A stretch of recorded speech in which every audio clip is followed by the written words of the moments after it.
नमस्कार मित्रांनो, अभ्यासवाणी या चॅनलवर तुमचं स्वागत आहे. अभ्यासवाणी रोज अभ्यास रोज प्रगती.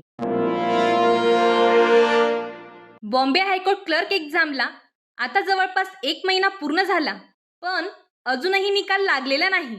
आणि आता विद्यार्थ्यांच्या मनात एकच प्रश्न आहे, तो म्हणजे नेमका निकाल कधी लागणार, टायपिंग टेस्ट कधी होणार आणि तयारीसाठी किती वेळ मिळणार.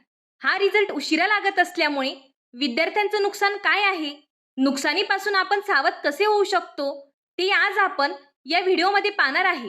लिपिक या पदासाठी ज्यांनी फॉर्म भरला आहे त्यांना अचानक सरप्राईज मिळणार आहे. ते कसे मिळणार तर बघा, जेव्हाही फायनल रिझल्ट लागेल त्यावेळी त्यांच्याजवळ फक्त 7 ते 8च दिवस टायपिंगसाठी शिल्लक असणार आहेत.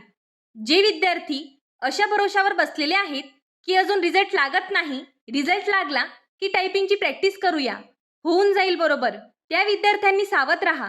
कारण जेव्हा फायनल रिझल्ट लागेल तेव्हा तुमच्याजवळ जी संधी असणार ती हातातून निघून गेली असेल.